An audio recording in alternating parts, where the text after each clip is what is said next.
Sa ngalan ng Ama, Anak, at Espiritu Santo. Amen. Magandang araw mga bata. Magandang araw po, Pilipining Negresa. Ngayon, tayo ay magtala ng mga lumiban. Itaas lamang ang kanang kamay kapag naririto. Barbella, Tolosa, Narito po. Leyte, Narito po.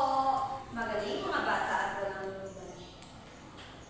Kahapon ay ating tinalakay ang tungkol sa pamamahalang barangay at pamamahalang sultanan.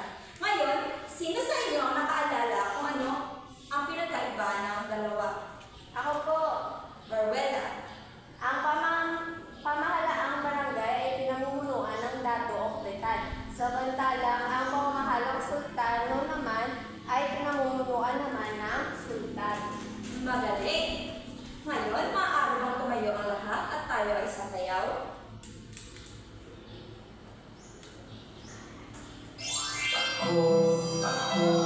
Ako'y isang komunidad. Ako'y isang komunidad. Ako'y isang komunidad. Ako'y isang komunidad. Sumayaw, sayaw at umiyak-iyak. Sumayaw, sayaw katulad ng dagat. Sumayaw, sayaw at umiyak-iyak. Sumayaw, sayaw katulad ng dagat. Ikaw ay isang komunidad. Ikaw ay isang komunidad. Ikaw ay isang komunidad. Ikaw ay isang komunidad.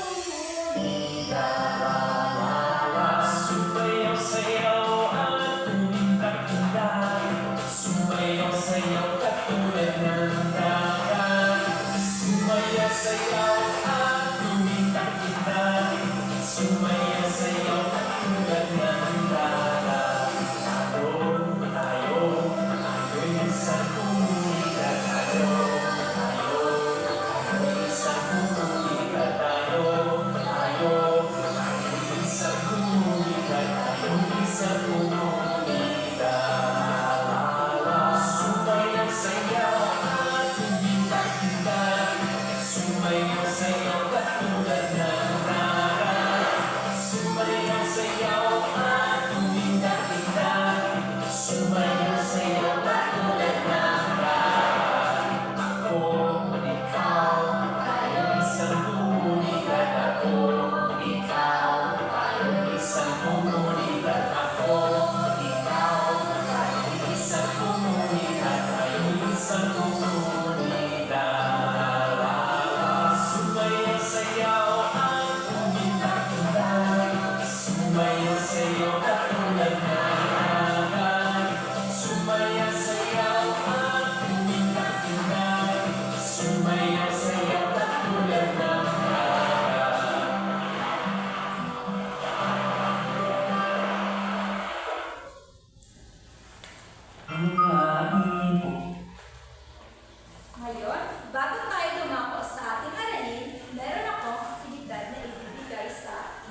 Nasa pagitnaan ang dato, maharlika at alipin.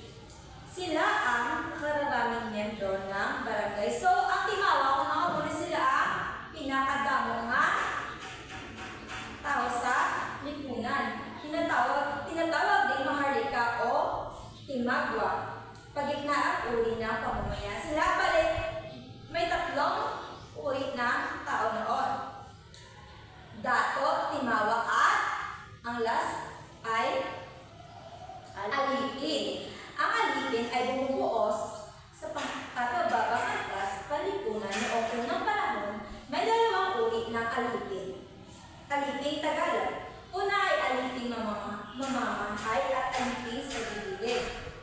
Ang aliping mamamahay ay maaaring magkaroon ng bahay at ali-alian. Ano? May chance sila magkaroon sa ilang kagalingon balay, ilang kagalingon nga balay, at ilang kagalingon nga duta. May karapatang pumili ng kanya magpapangasawa. So sila yung may freedom sila nga magpili sa ilang nga mapangasawa. Number 3, hindi maaari pabili. Hindi sila pwede nga baklod sa ilang nga amo. Ang alipin sa gilid naman ay nakatira sa kanilang Panginoon. So, ang alipin sa gilid ko kung sino ang ilang amo dito na sila ma-inir. Pinapakain at maaari ipagbili o ipagpalit. Pigila sila nga baligya. Ang ikalawa, walang ari-arian at di maaaring makapag-asawa nang walang pahintulot ng Panginoon. Wala sila sa ginatagiyahan or hindi sila pwede kapangasawa kung hindi pagpasukan sa ilang amo. Naintindihan ng baklas? Oo. Okay. Ngayon, dahil naintindihan nyo, meron ako aktibidad na ibibigay sa inyo.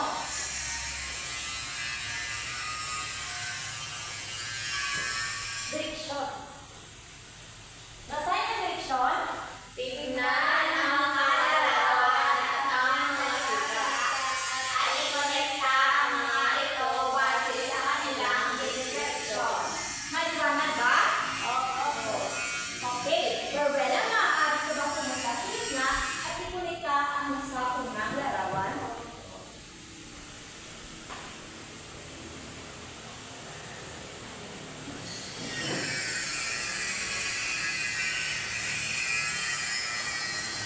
Mamay, maaari ko bang pumunta sa gitna at ikunita ang nasa larawan?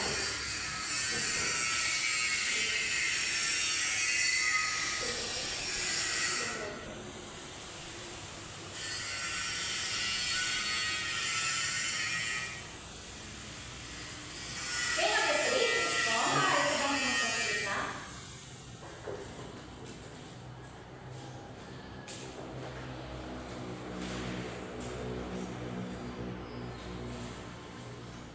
Okay.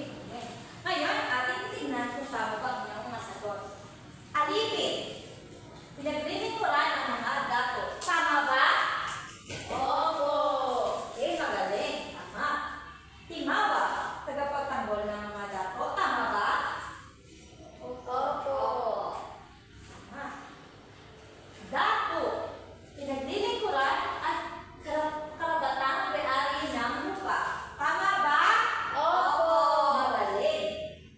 Ngayon naman ay meron akong isa pang aktibidad na ibibigay sa inyo. Panuto. Tukuyin ang mga sumusunod. Isulat sa patlang kung ano ang pahayag na nagpapakas sa Maginoo, Dato, Timawa, Alipin. Okay? Kumuha naman ng isang buong papel at sagutan niyo ito. Tapos na po.